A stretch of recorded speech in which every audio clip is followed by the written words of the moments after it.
আসসালামু আলাইকুম, hello everyone, কেমন আছেন সবাই? আশা করছি অনেক ভালো আছেন। অ্যান্ড ইটস মি তাসনিম, বরাবরের মতোই আবার welcome to my channel moonshine Tasnim.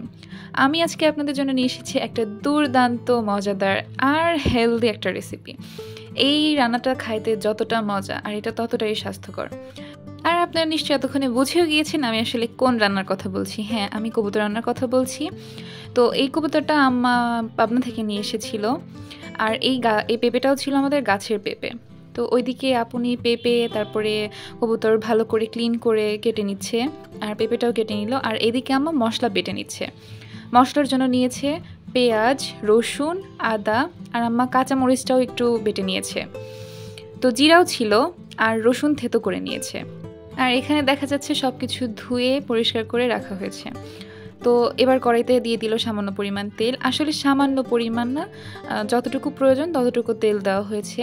তার মধ্যে দিয়ে দিল কিছু পেঁয়াজ কুচি, তারপরে দিয়ে দিল তেজপাতা, আর তারপরে দিয়ে দিয়েছে এলাচি দিয়ে দিয়েছে এবং দিয়েছে দারুচিনির ছোট্ট একটি ফালি। তো এটাকে আমাদের আঞ্চলিক ভাষায় বলে ভাজনা। ভাজনা জিনিসটা আসলে কি হয়, আচ্ছা তার আগে এখানে বলে নেই। এখানে দিয়ে দিয়েছে আম্মা এলাচি। এখানে 2টা এলাচি ব্যবহার করেছে, আর 2টা এলাচি একটু থেতো করে দিয়েছে। আর ওই মাংসের মধ্যে ছিল আরেকটা জিনিস, সেটা হচ্ছে ব্ল্যাক পেপার, মানে গোলমরিচ। কয়েকটা গোলমরিচের গুঁড়াও দিয়েছে।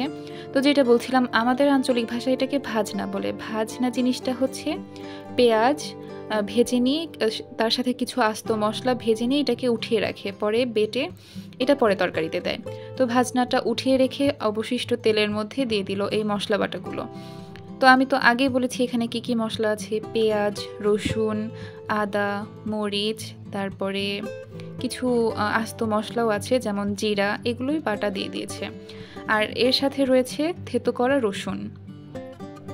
তো আমি একটা জিনিস খেয়াল করেছি, রসুনটা একটু থেতো করে মাংসে দিলে মাংসের টেস্ট অনেক গুণে বেড়ে যায়।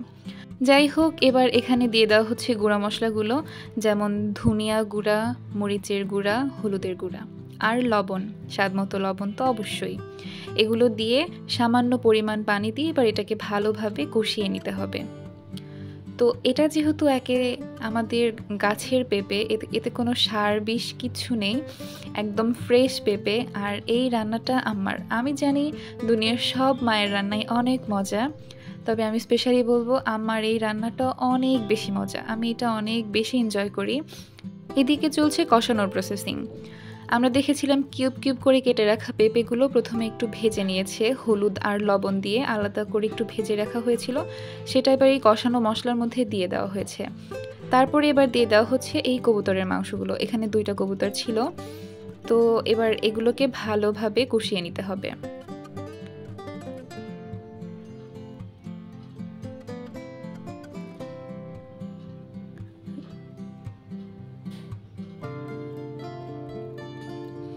আপনারা হয়তো এখানে বড় বড় 2টা পা দেখতে পাচ্ছেন, এটাকে কিন্তু আবার কবুতরের পা ভাবতে যাবেন না।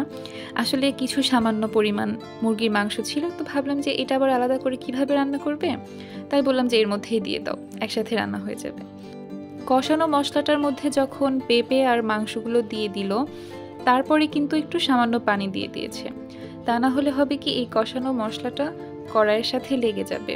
যেহেতু এখানে কোনো পানি থাকে না, শুকনো একটা জিনিস, তাই খুব সামান্য পানি দিয়ে নিতে হবে যেন কষাতে সুবিধা হয়।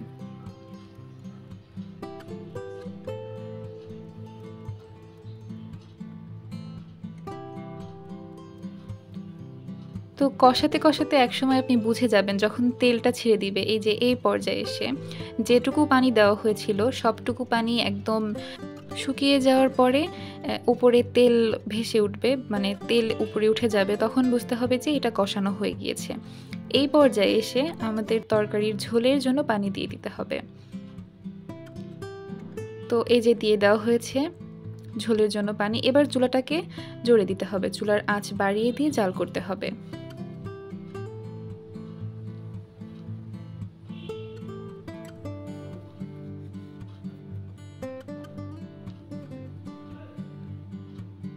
যখন তরকারিটাতে এরকম বলক চলে আসবে, তখন যে আলাদা করে উঠিয়ে রাখা ভাজনাটা সেটা বেটে তরকারির মধ্যে দিয়ে দিতে হবে। ভাজনাটা তরকারিতে দেওয়ার পরে আরও কিছুক্ষণ তরকারিটা জাল করে নিতে হবে। তো আমার মনে হয় যেটা ভাজ না দেওয়ার পরে তরকারিতে আরও কয়েক গুণ স্বাদ বেড়ে যায়। আই হোপ আপনাদের ভালো লেগেছে, আপনার বাসায় ট্রাই করবেন। যদি আপনাদের ভালো লাগে তাহলে সাবস্ক্রাইব করে আমার পাশে থাকবেন এবং লাইক কমেন্ট করবেন, জানাবেন কেমন হয়েছে। তো দেখা হচ্ছে আবার নেক্সট কোনো ভিডিওতে। সে পর্যন্ত ভালো থাকুন, সুস্থ থাকুন। আল্লাহ হাফেজ।